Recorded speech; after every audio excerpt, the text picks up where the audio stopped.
भाषा दुनिया के हर कोने में लोगों के लिए पहचान से जुड़ा एक भावनात्मक मुद्दा है। किसी समाज के संस्कारों, परंपराओं और मूल्यों की जननी होती है भाषा। भाषा लोगों को जोड़ने का सबसे सरल और जरूरी माध्यम है। अपनी भाषा को बोलचाल में ढालकर जीवित रखना हर संस्कृति की जिम्मेदारी है।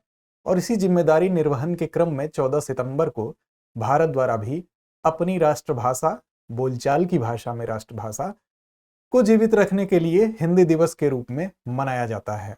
नमस्कार, मेरा नाम है अमिताभ और दृष्टि आईएएस के इनडेप्थ श्रृंखला में आपका स्वागत है। आज की हमारी चर्चा हिंदी के इर्द गिर्द होगी, हिंदी दिवस के उपलक्ष्य में होगी। इससे संबंधित इस तथ्य को हम देखेंगे कि हिंदी कैसे बनी भारत की आधिकारिक भाषा, जिसको राष्ट्रभाषा के तौर पर अमूमन हम कह देते हैं, लेकिन क्या ये राष्ट्रभाषा है कि नहीं है, तो इस पर हम विचार करेंगे। अगर आधिकारिक भाषा है, राजकीय भाषा है, तो उसके इतिहास, उसके पीछे के वाद विवाद को समझेंगे। तो आइए शुरू करते हैं आज की चर्चा। सबसे पहले देखें कि किन बिंदुओं के अंतर्गत ये चर्चा केंद्रित होगी। तो सबसे पहले हम खबर देखेंगे, फिर देखेंगे ये चर्चा में क्यों है, फिर देखेंगे कैसे बनी आधिकारिक भाषा, और फिर राजभाषा समिति को थोड़ा सा अवलोकन करेंगे, और फिर देखेंगे क्या संवैधानिक प्रावधान है, अर्थात हमारी राजकीय भाषा के लिए क्या संवैधानिक प्रावधान संविधान में किया गया है, और अंत में होगा परिपाटी के अनुरूप एक अभ्यास प्रश्न। साथ साथ आपको बताते चलें, सामान्य अध्ययन प्रश्न पत्र 2 के दृष्टिकोण से यह संदर्भ आपके लिए महत्वपूर्ण है। शुरू करते हैं आज का सफर। सबसे पहले खबर को देखें तो हिंदी दिवस से संबंधित यह खबर इंडियन एक्सप्रेस से है। Hindi Diwas, how constituent assembly decided on Hindi as the official and non national language of India. Official अर्थात आधिकारिक, लेकिन नॉन नेशनल लैंग्वेज के रूप में इसको संदर्भित किया गया है। तो चर्चा में क्यों है, सबसे पहले इस पर नजर डालें। तो हाल ही में, जैसा कि आप जानते हैं कि भारत की संविधान सभा द्वारा हिंदी को केंद्र सरकार की आधिकारिक भाषा बनाने की याद में 14 सितंबर को हिंदी दिवस के रूप में मनाया जाना प्रारंभ हुआ। हालांकि उसका एक और कारण है। ये पीछे तस्वीर आप देख सकते हैं। इस तस्वीर में जो व्यक्ति हैं उनका नाम है व्यवहार राजेंद्र सिंह। ये मध्य प्रदेश में इनका जन्म हुआ था, और राष्ट्रभाषा प्रचार समिति वर्धा की सिफारिश पर इनके जन्म दिवस को 14 सितंबर को हिंदी दिवस के रूप में चुना गया। 14 सितंबर 1949 को हिंदी को आधिकारिक भाषा के रूप में अंगीकृत किया गया। 26 जनवरी 1950 को इसको अपनाया गया, लागू कर लिया गया। लेकिन हिंदी दिवस मनाए जाने की परिपाटी जो है वो 1953 से शुरू होती है, और ये माना जाता है कि राष्ट्रभाषा प्रचार समिति वर्धा जब सिफारिश किया था उसने, वो इन्हीं सज्जन के जन्म दिवस के उपलक्ष्य में अर्थात 14 सितंबर को इस सिफारिश को माना गया, और 1953 से ये मनाया जाना प्रारंभ हुआ। आगे अगर देखें तो ये मुद्दा चर्चा में क्यों है, तो हमारे गृह मंत्री जी अमित शाह जी ने एक वक्तव्य जारी किया। उसमें भारत विविध भाषाओं का देश रहा है, हिंदी दुनिया के सबसे बड़े लोकतंत्र में भाषाओं की विविधता को एकजुट करती है, ये एक उन्होंने कथन कहा। तो इसके फलस्वरूप प्रतिक्रिया होती है। प्रतिक्रिया पर इस कथन के पलटवार करते हुए तमिलनाडु के मंत्री उदयनिधि स्टालिन ने भी कहा कि यह दावा करना बेतुका है, क्योंकि सिर्फ 4 या 5 राज्यों में बोली जाने वाली भाषा है हिंदी, यह पूरे राष्ट्र को एकजुट कैसे करती है। तो इस तरह से राजनीतिक सरगर्मी के गलियारों में चर्चा जोर पकड़ती है, और यह चर्चा में आता है, सुर्खियों में आता है। हालांकि ये कोई पहली बार नहीं है। हिंदी को इस प्रकार के विरोध का सामना कई बार करना पड़ा, इसकी ऐतिहासिकता है, और इसी ऐतिहासिकता को लेकर आज हम ये चर्चा आपके सामने लेकर आए हैं। कैसे बनी आधिकारिक भाषा, तो इसी प्रकार की चर्चाओं, परिचर्चाओं, वाद विवादों से होते हुए हिंदी को गुजरना पड़ा। अगर हम संविधान पर नजर डालें तो संविधान की बनने की प्रक्रिया भी वाद विवादों से ही पल्लवित पुष्पित हुई। हमारा संविधान भी, इसका निर्माण भी व्यापक विचार विमर्श के बाद ही हुआ। उसमें भी भाषा को लेकर वाद विवाद हुआ, और इतना वाद विवाद हुआ कि डॉक्टर अम्बेडकर ने संविधान सभा में हिंदी को लेकर हुई बहस को अभूतपूर्व कहा। यह कहा कि ऐसी बहस कभी हुई नहीं है, अर्थात अभूतपूर्व है। साथ ही कई राय हमको देखने को मिलते हैं। स्वतंत्रता आंदोलन में शरीक होने वाले ज्यादातर जो नेता थे वो इस बात पर सहमत थे कि देश को एक राष्ट्रभाषा मिलनी चाहिए, और वो राष्ट्रभाषा कार्य करेगी संपूर्ण देश को एकीकृत करने में, ऐसा मानना था स्वतंत्रता आंदोलन के अधिकांश नेताओं का। जैसे महात्मा गांधी का अगर हम स्टेटमेंट देखें कि बिना राष्ट्रभाषा के कोई भी देश गूंगा होता है, अर्थात राष्ट्रभाषा को उन्होंने किसी भी देश की भाषा बोला, उसका मौखिक जो भी उद्गार है वो बोला। इसी तरह से अरविंद घोष को अगर हम देखें तो ये तो स्वतंत्रता संग्राम का एक अंग मानते थे राष्ट्रभाषा को। ये अलग बात है कि राष्ट्रभाषा के रूप में अरविंद घोष हिंदी के पक्षधर थे। आगे अगर हम देखें तो संविधान सभा में बहस का दौर शुरू होता है। कैसे शुरू होता है? तो इसके अलग अलग ध्रुव दिखाई देते हैं, अलग अलग लोग अलग अलग भाषा के समर्थक दिखाई देते हैं। जैसे आरवी धुलेकर, ये पहला नाम है, ये उत्तर प्रदेश झांसी से आते थे। इन्होंने कहा कि हिंदी न केवल राजभाषा होनी चाहिए बल्कि राष्ट्रभाषा भी होनी चाहिए। राष्ट्रभाषा का मतलब जो पूरे राष्ट्र का प्रतिनिधित्व करती हो, पूरे राष्ट्र में सर्वाधिक बोली जाती हो और सबको उसकी स्वीकार्यता हो। आप कहते हैं कि हिंदी राजभाषा है, लेकिन मैं कहता हूं कि यह राष्ट्रीय है। यह कथन है धुलेकर साहब का। फिर इनका कथन आगे है कि जो लोग अंग्रेजी बरकरार रखना चाहते थे उससे उन्होंने कहा कि आप कहते हैं परिवर्तन को 15 साल के लिए स्थगित कर दें, अर्थात 15 साल बाद ऐसा हो, तो क्या 15 साल तक वेद, उपनिषद, रामायण, महाभारत ये सब पढ़ने के लिए पोस्टपोन कर दिया जाए, इन चीजों को टाल दिया जाए? क्या गणितीय रचनाएं हम पढ़ेंगे 15 वर्ष बाद, 15 साल बाद? क्या यह मौका आएगा? तो इस प्रकार उन्होंने हिंदी के राष्ट्रीय चरित्र को स्वीकार करते हुए इसकी पैरोकारिता की, इसको स्वीकार किया। आगे दूसरा एक वर्ग था जिसमें पंडित लक्ष्मीकांत मैत्रा जी का नाम आप देख सकते हैं। ये संस्कृत के पैरोकार थे।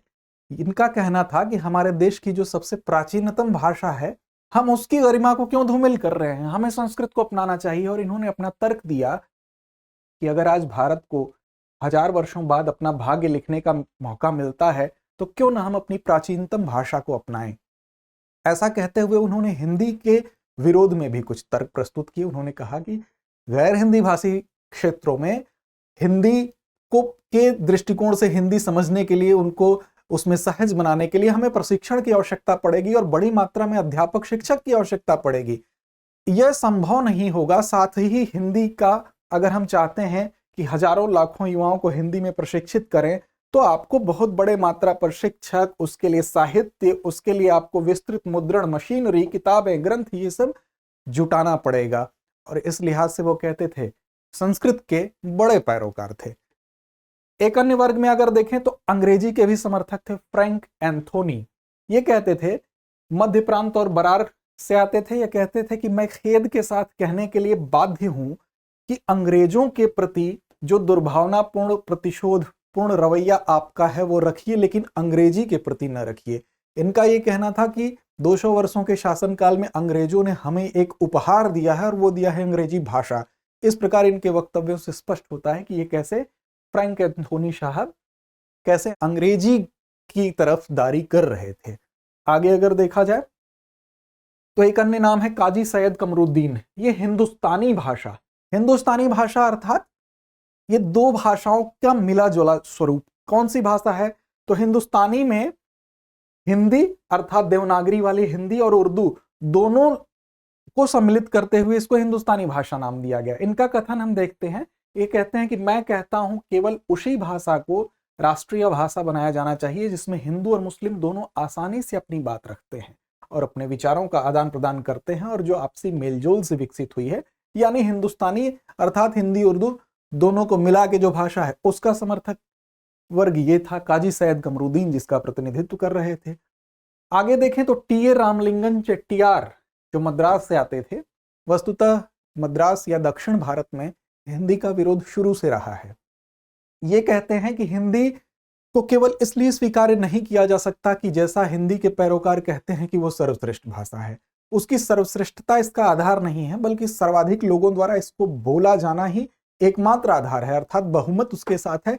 इसलिए हिंदी के पैरोकारिता को एक तरह से स्वीकार भले ही कोई कर ले, लेकिन श्रेष्ठता का दावा करने वाले ये गलत बात कहते हैं। इस तरह से एक प्रकार से इन्होंने हिंदी का विरोध किया।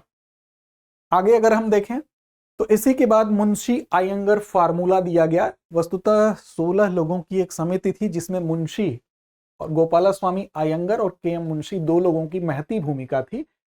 ये मिलके ये फार्मूला देते हैं जिसके आधार पर 14 सितंबर 1949 को हिंदी और साथ में अंग्रेजी भी इसको राजकीय भाषा के रूप में स्वीकार किया जाता है। और ये कहा जाता है कि अगले 15 वर्षों बाद अंग्रेजी पर विचार किया जाएगा। फिलहाल ये 15 वर्ष तक ये प्रक्रिया चलेगी, राजकीय भाषा के रूप में इसको स्वीकार करने की बात है। तो 26 जनवरी 1950 को जब हमारा संविधान लागू होता है तो उसमें देवनागरी में लिखी जाने वाली हिंदी सहित 14 भाषाओं को 8वीं सूची में आधिकारिक भाषाओं के रूप में स्वीकार किया गया, रखा गया। संविधान के मुताबिक 26 जनवरी 1965 को अर्थात 15 वर्षों बाद जो बात पीछे बताई गई, हिंदी को अंग्रेजी के स्थान पर देश की आधिकारिक भाषा बनना था। इसका मतलब अंग्रेजी को 15 वर्ष बाद हिंदी प्रतिस्थापित करती, ऐसी योजना थी। लेकिन इस योजना के साथ साथ दक्षिण भारत में गैर हिंदी भाषी प्रदेशों में, खास करके दक्षिण और पश्चिम के हिस्सों में इसका विरोध शुरू हो जाता है। और विरोध इस कदर होता है कि इनको 65 से पूर्व ही कुछ कदम उठाने पड़ते हैं इस विरोध को शांत करने के लिए। 1955 और 1960 में राजभाषा आयोग भी बनाने की बात कही गई थी। वस्तुतः इस आयोग के माध्यम से राजभाषा के क्षेत्र में उसका विकास कैसे हो रहा है, इस संदर्भ में रिपोर्ट तैयार करनी होती थी। तो हिंदी के लिए यह भी कार्य किया गया। लेकिन जब विरोध ज्यादा हुआ तो उस विरोध को शांत करने के लिए हम कह सकते हैं कि 1967 में राजभाषा कानून में संशोधन किया जाता है और इसी संशोधन के जरिए यह बात कही जाती है कि नहीं, अंग्रेजी को हिंदी प्रतिस्थापित नहीं करेगी, बल्कि अंग्रेजी को देश की राजभाषा के रूप में तब तक आवश्यक मान लिया गया जब तक कि गैर हिंदी भाषी राज्य ऐसा चाहते हैं। इस प्रकार हम देखते हैं कि यह क्रम आगे बढ़ता है और ये आज तक चला आया है। राजभाषा आयोग पर एक नजर डालें तो राजभाषा पर संसदीय समिति का गठन 1976 में राजभाषा अधिनियम 1963 की धारा 4 के अंतर्गत किया गया था।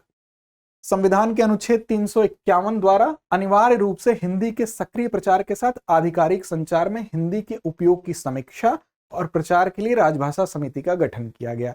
इसकी पहली रिपोर्ट देखें तो 1987 में आई थी। इस समिति का गठन और अध्यक्षता केंद्रीय गृह मंत्री करते हैं और इसमें 30 सदस्य होते हैं, जिसमें 20 लोकसभा से और 10 राज्यसभा से आते हैं। आगे त्रिभाषा सूत्र 1968 में कोठारी आयोग की सिफारिशों के आधार पर त्रिभाषा सूत्र हमको यहां देखने को पहली बार मिलता है। यह 3 भाषाओं को अपनाने का एक फार्मूला था, जिसमें पहली भाषा के रूप में यह कहा गया कि पहली भाषा मातृभाषा होगी या क्षेत्रीय भाषा होगी और दूसरी भाषा के रूप में हिंदी भाषी राज्यों में अंग्रेजी होगी या आधुनिक भारतीय भाषा कोई होगी, और गैर हिंदी भाषी राज्यों में हिंदी होगी दूसरी भाषा और या अंग्रेजी होगी। तीसरी भाषा के रूप में कहा गया हिंदी भाषी जो प्रदेश हैं वहां पर अंग्रेजी होगी या आधुनिक भारतीय भाषा, और गैर हिंदी भाषी राज्य में कहा गया कि अंग्रेजी होगी तीसरी भाषा के रूप में या आधुनिक भारतीय भाषा कोई। यही त्रिभाषा फार्मूला, इसी का काफी इस पर जोर दिया गया है न्यू एजुकेशन पॉलिसी में भी। वहां पर भी त्रिभाषा फार्मूला को काफी जोर देके इस बात को दोहराया गया है और यह कहा गया है कि राष्ट्रीय एकता को बढ़ावा देने के लिए यह आवश्यक है। अगर हम संवैधानिक प्रावधान पर नजर डालें तो भारतीय संविधान में अनुसूची 8 में हिंदी सहित 22 आधिकारिक भाषाओं को स्थान दिया गया है। इसके अलावा कुछ अनुच्छेद हैं, जैसे अनुच्छेद 343, 44, 347, 348 इससे संबंधित हैं, 351 भी इससे संबंधित है। यह हिंदी भाषा को विकसित करने के लिए इसके प्रसार का प्रावधान करता है। साथ ही अनुच्छेद 348(2) भी इससे संबंधित है। यह भी प्रावधान करता है कि 348(1) के प्रावधानों के बावजूद किसी भी राज्य का राज्यपाल राष्ट्रपति की पूर्व सहमति से उच्च न्यायालय की कार्यवाही में हिंदी या किसी भी आधिकारिक उद्देश्य के लिए इस्तेमाल की जाने वाली किसी अन्य भाषा के उपयोग को अधिकृत कर सकता है। इस तरह से ये कुछ प्रावधान हैं जो भारतीय संविधान में किए गए हैं। और अंत में आते हैं आज के अभ्यास प्रश्न पर। तो आज का अभ्यास प्रश्न है कि विश्व हिंदी दिवस किस तिथि को मनाया जाता है। ऑप्शन ए 10 सितंबर, ऑप्शन बी 10 जनवरी, ऑप्शन सी 14 सितंबर या ऑप्शन डी 14 जनवरी। आप कमेंट बॉक्स में इसका उत्तर दें। आप बढ़ते रहें अपने लक्ष्य की ओर और पढ़ते रहें। आपका उत्साह कभी कम ना हो, इसी शुभकामना के साथ फिलहाल इतना ही।